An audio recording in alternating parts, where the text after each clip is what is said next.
Well, hello, everybody. It is a rainy day. Sucks. But you know what? I'm still venturing out because I'm fat and I need my food. Anyway, welcome back to Strongman Personal Finance. So we got to talk about some basic principles of investing and how that relates to buying equities, aka stocks. Just say stocks. Buying stocks now because the S&P 500 is ripped up massively. Stocks are at all-time highs. VT by ET is like $2 from all-time highs. Everything's going freaking crazy, okay? And the question is now, stocks are so expensive. Should I buy or should I have some dry powder and wait to deploy that cash somewhere else? And this is a common mistake that new investors make, especially index fund investors. This more applies to index fund investors, but not necessarily. What is a common mistake that an investor makes? Well, one is they see a stock go up very rapidly, like NVIDIA, for example, and they automatically assume, oh, it's overvalued. The stock went up in a vertical line. It's overvalued. It's a bubble, blah, blah, blah, blah, blah. When they see a stock go up, they suddenly think it's expensive. That's an error. That's a mistake. Sometimes they see a stock go down and they think it's cheap. That's the buy the dip mentality, which is it's so stupid. But when a stock goes up, it's usually for good reasons. Maybe the company recorded blowout earnings and they had crazy guidance. And maybe the guidance that Wall Street saw, maybe the consensus is actually discounting where the company's actually going to go in the future. So just because a stock went up doesn't mean it's overvalued or you should wait to buy it. Maybe you should buy it now because maybe you can get more money. Maybe the stock will keep going up higher. And it's the same thing with the buy the dip mentality, which I mock all the time. Because a lot of people, a stock will dip and they'll be like, oh, it's cheap now, it dipped. Maybe it dipped for a good reason, I don't know. But they buy the dip, and then so far at least, for a select few stocks, it's worked. We'll see if that works forever. But both of those are mistakes. So you could be looking at your chosen index, whether you're a performance chaser or you're a Chad like me and you buy the world of market cap weights. You look at the index and you say, man, it went up a lot. Should I buy it? My answer is yes, 100%. Without hesitation, you should be buying an index. If you aren't selling for a pretty significant time horizon, I mean, if you need the money in the next couple of years, maybe consider something else. Maybe short-term treasuries, CDs, savings account, whatever. FDIC insured, of course. But if you have a long time horizon, just buy the index and shut up. Okay, don't even think.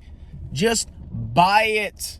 Because all-time highs don't mean overvaluation. All-time highs can lead to more all-time highs. Go look at the chart of the stock market. Go look at the S&P 500, whatever you want to look at. And you can see it basically goes up. I don't know if it's like logarithmically adjusted, but at least the charts I see, it goes up at like a 45-degree angle, basically. And it's got, volatility. But basically it goes up and to the right. That's what the S&P 500 has done. If you were dollar cost averaging, think how many times you would be buying at all-time highs. It would be all the freaking time. For the past 12 years that I've been buying my appendix funds, I've been dollar cost averaging. I've been doing that my entire investing career, and I'm not going to stop now. And an interesting story is, right during the peak of the clown market, I think it was like, I can't remember if it was it had to have been the beginning of 2022. I maxed my Roth IRA. I put in $6,000, I think it's $500. Maxed out my Roth IRA, bought VT. Basically at the top of the clown market.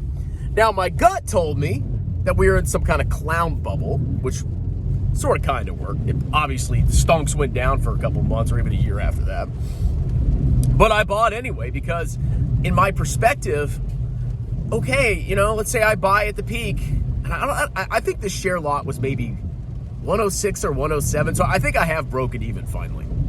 But my thought process was, okay, I'm buying at the peak. Maybe this isn't the peak, number one. And even if it is a peak, in 20 or 30 years, it isn't going to freaking matter. So I literally just chucked the money in, and guess what happened? That lot went down like 30, 35%. I got wrecked on that $6,500 that I threw in there. And guess what? I'm now broken even again. I think I'm maybe even up a little bit on it. Wow. It's almost like if you're a long-term investor and you buy at the peak, it doesn't necessarily mean you're going to lose money. Now, you could, if you have let's say you have $2 million in cash, you win the lottery because you're a clown and you buy lottery tickets. And then you're like, I'm just going to throw it in the S&P 500 because, it'll come back. Maybe it crashes after that and doesn't come back for a decade or two.